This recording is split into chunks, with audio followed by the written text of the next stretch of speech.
I don't think we've gotten to the point where artificial intelligence is able to perfectly mimic human behavior. At least in terms of video games. I mean, I feel like we're not a million years removed from a day when YouTube drives all of the human creators away with all of its bullshit, and all we've got left are robots. I'm thinking like Arlo, but less friendly puppets and more scary future stuff. I've always been fascinated with the idea of artificial intelligence getting to the point where it starts bleeding into everyday life, and while not always perfect or even decent, video games are a good way of charting the progression of AI.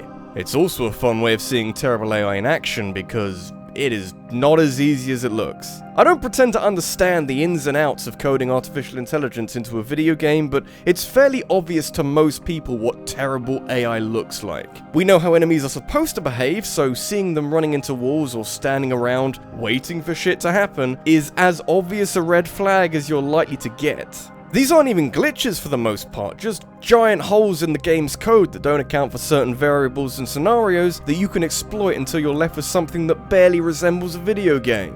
But hey, that's just my idea of fun.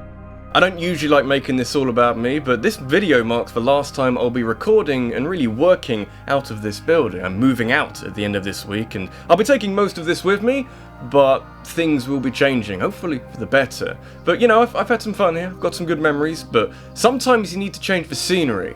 Hopefully, in this new place, won't have my lights reflected in the posters behind me, like a fucking idiot.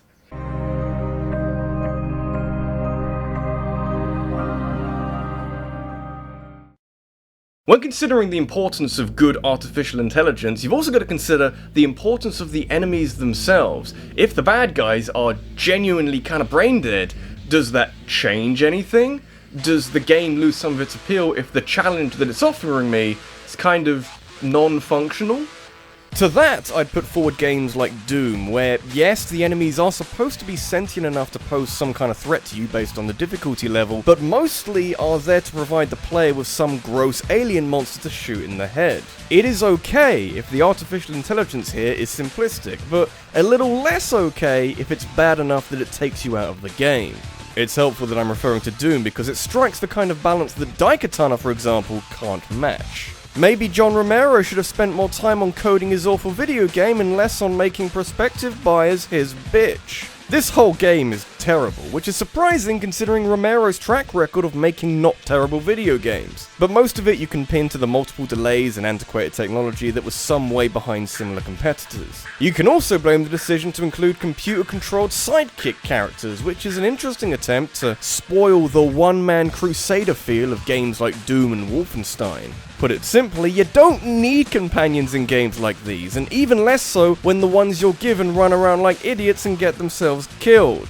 I think the plan was originally for them to be helpful, but we're going back to that earlier line about old technology again, and my experience of GoldenEye on the N64 tells me that friendly AI wasn't in the best place around that time period.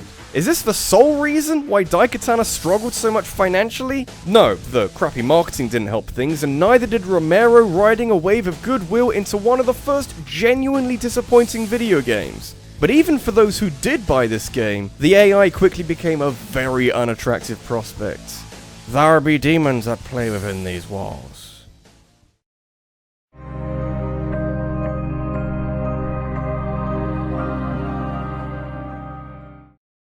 Terrible AI of all types in video games is irritating for its failure to live up to potential. It seems like a strange thing to be impressed by, but when you're playing a game that goes the extra mile and puts a lot of thought into how the enemies and other NPCs act and react to the player, it can do a lot for immersion and for having a general appreciation for the work that was done here. Any fears I had going into Alien Isolation were quickly eased after about half an hour of running around screaming and shitting myself at the prospect of being chased down and hunted down by a frighteningly intelligent xenomorph. I always get the sense that you can overcome and manipulate a lot of AI, but it wasn't so obvious here, and that creates a lot of tension.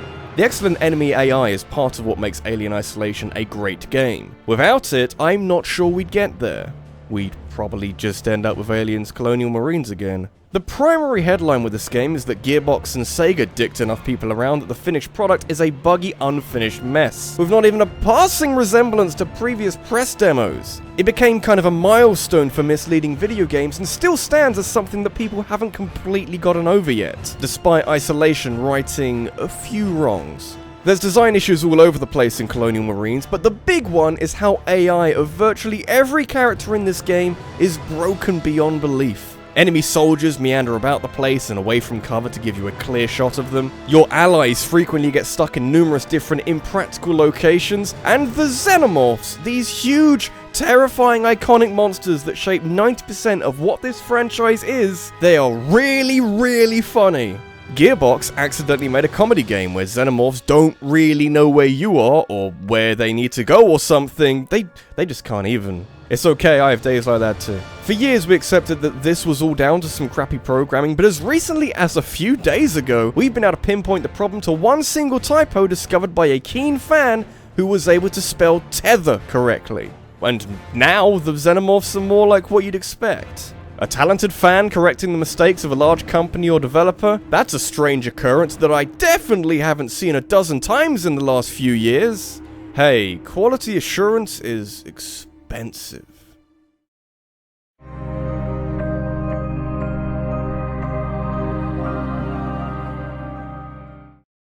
Any game that is made with co-op as a main feature and is something that marketing departments are going to run wild with are genuinely fascinating from an AI perspective. If the best way to play this game is to bring a friend along to play the role of your companion, then it stands to reason that the artificial intelligence has to be some way above completely useless in order for a solo player to have a somewhat similar experience. Unless it's specifically designed to be multiplayer only, you don't want to lock your game off to individuals playing through the campaign by themselves. The fifth Resident Evil game had a lot of ambition following the unrestrained success of the groundbreaking fourth title and thought that co-op would be the way of the future. I guess they were right, but not like this. Resident Evil 5 is a very strange and conflicted game where, depending on how many people are playing with you, you are likely to have a completely different experience and opinion of what is a fairly standard third-person shooter. Is it a lot more fun with friends? Obviously. Is it incredibly painful without friends? Isn't life in general? The first time I played Resi 5, it was an agonizing experience that left me feeling incredibly disappointed that a game as outstanding as Resident Evil 4 had a sequel this bad. Then I played it a few years later with a friend in tow and we had so much fun! And it felt like a really well-made, kind of schlocky in places, video game. The difference is that the single player forces you to babysit the computer-controlled version of Sheva, who clearly hasn't been given enough care and attention for her AI to have such a prominent role. There is absolutely no getting around what is a huge stumbling block that has so many problems with pathing and spatial awareness that every fight you end up in becomes a struggle to get Sheva to the other side in one piece. This might be annoying on its own, but it only gets worse as you up the difficulty and your margin for error gets even smaller. Veteran with Sheva's AI is not something I'd wish on anybody. Mind you, Sheva might be the dominant issue here, but things are balanced out a bit, only a bit, by some of the enemies showcasing a similar lack of intelligence from time to time, so at least it's not a completely one-sided problem. It's still really stupid, but now it's not totally unfair. In a zombie-ridden Africa with the hammiest bad guy in the franchise, this is the weirdest sight around. This virus is out of control, man.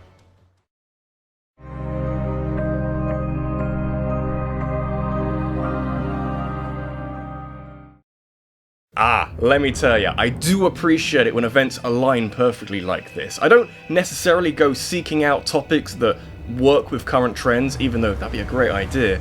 But that just means that I'm even more satisfied when I do get to talk about shitty enemy AI for a game that came out fairly recently, even though Metal Gear Survive feels like the kind of game that came out 10 years too late. Previously, I've been dropping subtle hints that I might not have as much appreciation for Konami's new Metal Gear game about zombies and wormholes as they would want, and on every previous occasion, it hasn't been a relevant topic of discussion. It's been eating away at me for a while, and I feel like the only way I can cope is by sharing my disdain and hatred as often as possible. Every video has felt like some kind of intervention where we work things out together. I am very grateful. Luckily, one of the worst changes made to the beloved Metal Gear formula was a complete rethinking of how the enemy AI works. If you can cast your mind back to the Phantom Pain and how much fun it was using the Fox engine to mess with guards in ridiculously creative ways, yeah, that's never coming back. But hey, zombies, am I right? Zombies that don't really do all that much when interacting with the player and are so easily exploited that you can pinpoint the exact moment where Metal Gear died. It's where you're slightly elevated off the ground with a big pointy stick, thrusting it wildly in the general direction of a pack of zombies, and they can't do anything about it. It's not much better with the fences either, since only occasionally will you get a zombie going around a fence instead of slamming into it, hoping that something changes. I got news for you, nothing fucking changes. Go around the fence, you idiot, what are you doing? Every time, we get moronic publishers and developers doing stupid things to existing franchises in an attempt to freshen things up or going with the flow, and it doesn't fucking work. Hey, it's fine, I'll just spend some money on these juicy microtransactions and spend money to buy a new fucking save file. Who the hell had that idea? Own up, let everybody know. Let's turn Metal Gear into a prostitute, that sounds like fun. Next time, keep the brain-dead zombies inside the video game rather than in Konami's head office. I know who I'd rather trust with my franchise.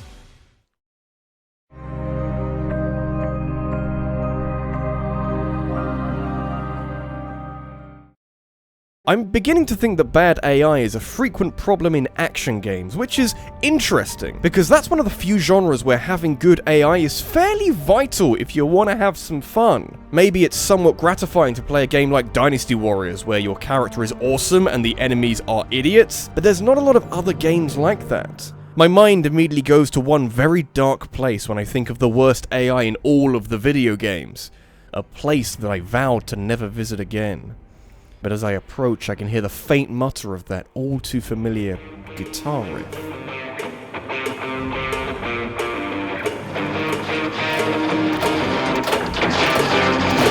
Ride to Hell Retribution is a video game. A fact that you may need repeating on occasion should you ever come into contact with it, of your own choosing, or if a sadistic foreign spy agency needs military secrets from you. The game that Ride to Hell Retribution tries to be is some kind of macho biker action shooty punchy game, but it was a task taken on by a developer who only really specializes in racing games. And to say that their lack of experience is evident here is one of the great understatements of the modern age. You got these bumbling idiots from my country making a game filled with glitches and broken gameplay and gratuitous fully clothed sex scenes and just hour after hour of horrendous design decisions. It starts out like a game that you enjoy because it's just that bad, but it soon wears off. Roughly when you start noticing the enemy AI. Because holy goddamn, they didn't even try. I mentioned Dynasty Warriors, and I feel like Ride to Hell is a comparable natural extreme, but in the completely opposite direction and to a completely different end result.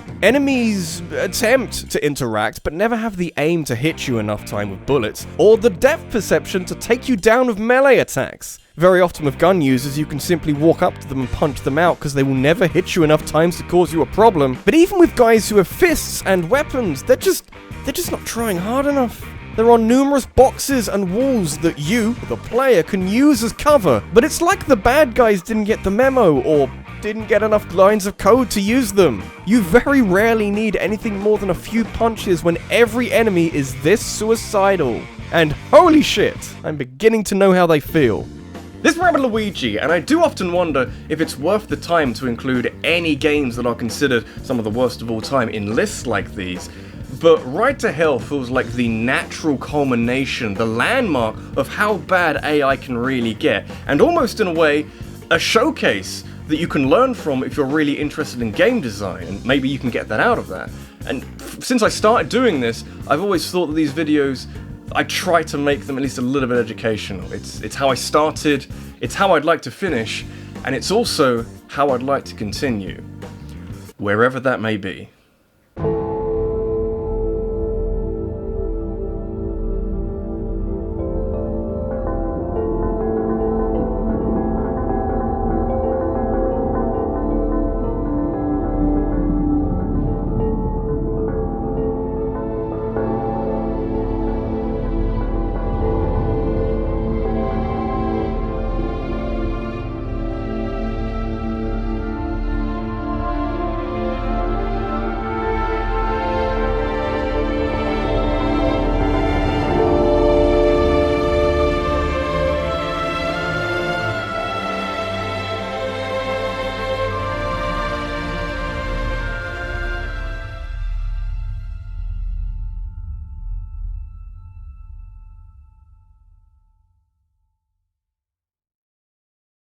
Have you got a topic that you'd like me to talk about next week? Make sure you leave a comment about that down below because I'll be taking the most interesting suggestions and making a poll on the next video. In fact, here's one right now that I prepared from last week. I'll be revealing the winner of the poll on Twitter and taking suggestions for games to talk about that are related to that topic.